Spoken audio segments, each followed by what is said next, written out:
Hi everyone, I am Pajong Tao. I'm a contract specialist on the PT team in the Office of State Procurement at Admin. Today I will be going over our annual plans training. This is our short agenda. I'll go over what is an annual plan, the types of annual plan documents you'll need to know, our annual plan process, and annual plan rules. So what is an annual plan? An annual plan is a spending plan developed for each fiscal year that identifies routine, cookie cutter, repetitive needs for certain kinds of professional technical services with total expenditure limits.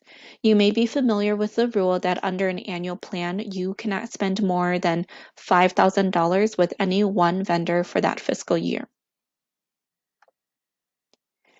Annual plan documents. When we talk about annual plans, there are two different types of documents we are referring to. First is the annual plan memo. This is a memorandum of understanding that an agency drafts and sends to admin for review and approval. This is done at the beginning of every fiscal year. Your annual plan memo will identify categories and dollar limits for various kinds of spending. We encourage you to overestimate the expenditure limits since you do not need to encumber these funds at the time of drafting your memo. Your annual plan memo should be signed by someone at your agency with the authority to sign contracts and then by the Commissioner of Administration or their delegate, which is us in the Office of State Procurement. I do want to show you the new template that we have. As you can see, it looks very similar to the previous version. It still has the justifications and explanations section right here, and the categories of service with dollar limits down here. There are only 3 categories here, but we do see many annual plan memos that have more categories based on your agency's needs, so feel free to add more to it.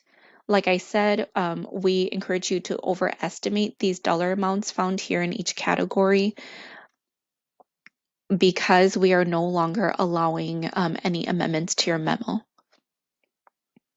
The new language that we have is down here at the end of the memo.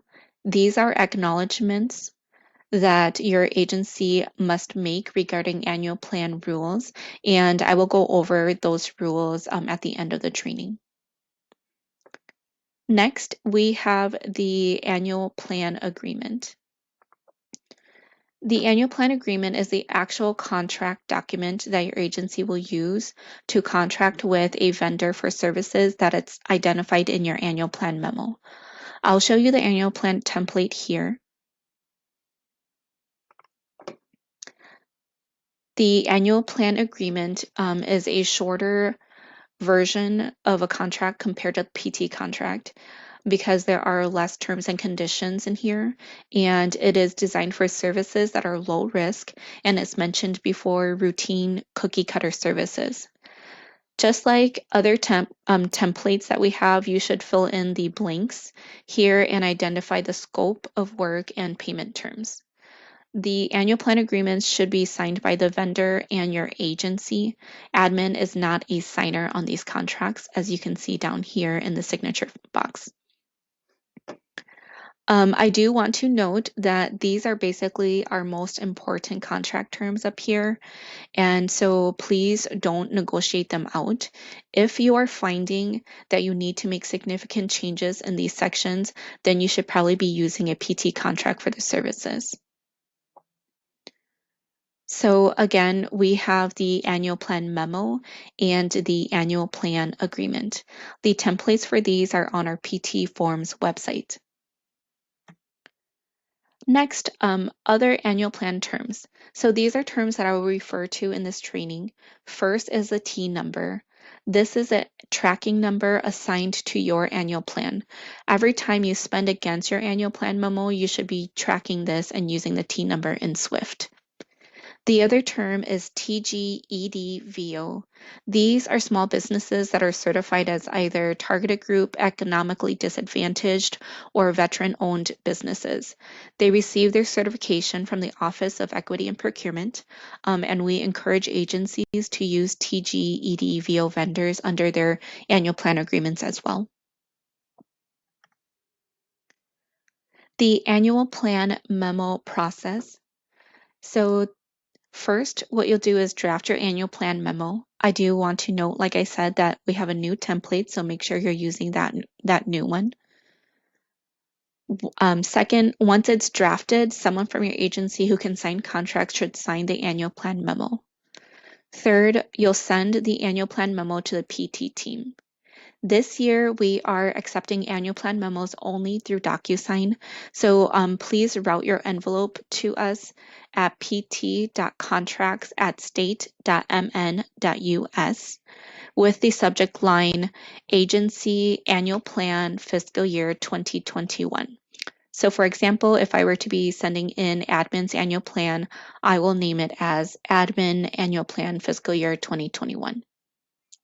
Also, please make sure to place a signature field on the memo for the PT team to sign and place a text field on the memo so that we can write down the assigned T number for you.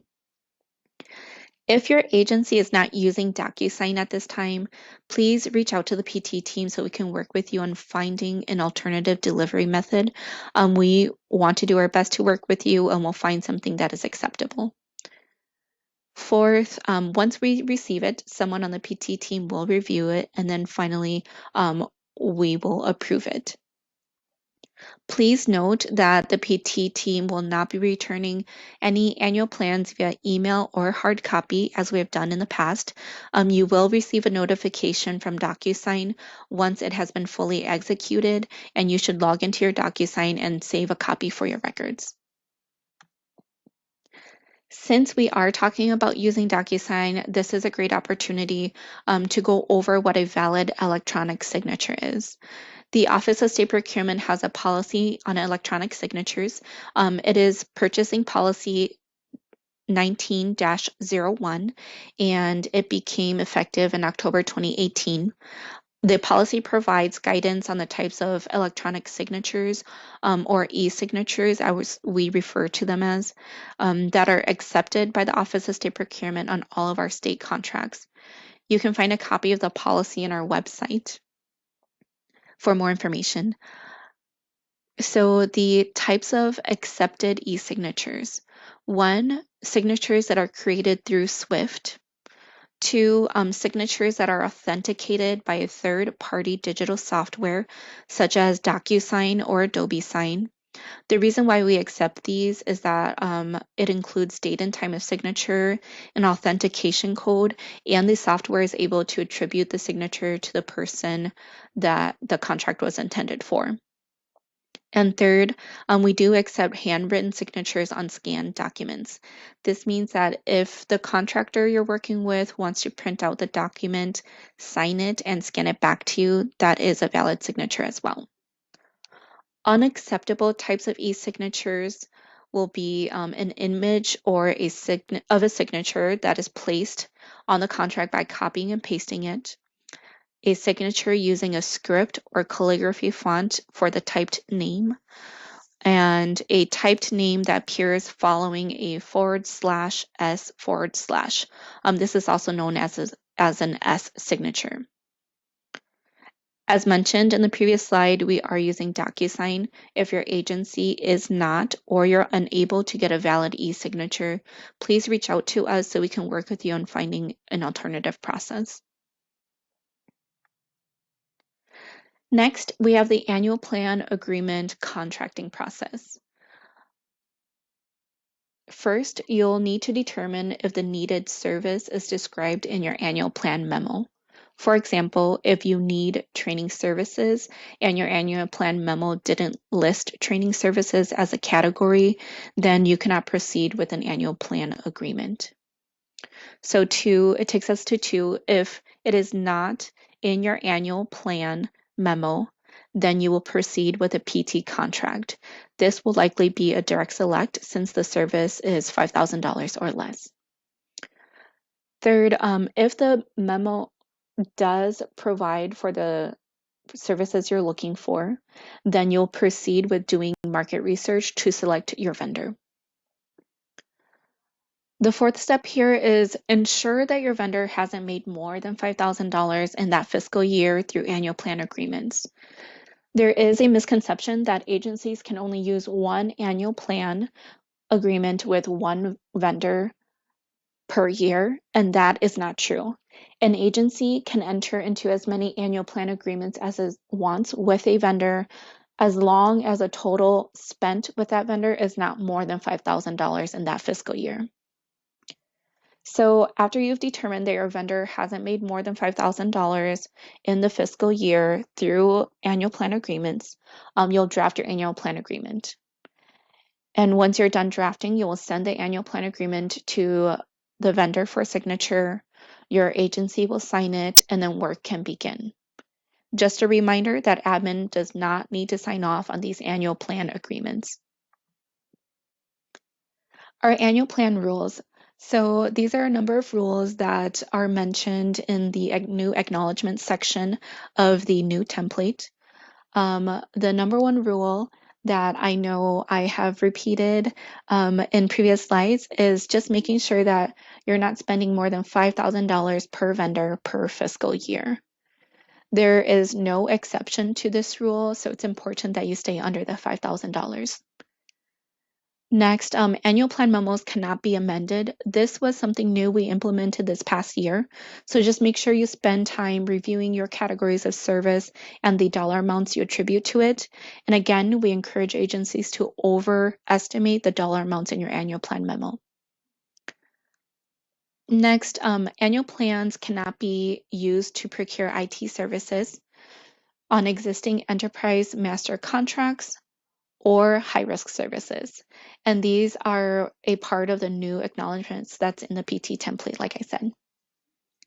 If you do need your annual plan services by July 1st, 2020, you should submit your annual plan memo to the PT team by June 15th, 2020, so that we can ensure your services begin on time. The next rule is you must use a T number in SWIFT when using your annual plan agreement to track spend.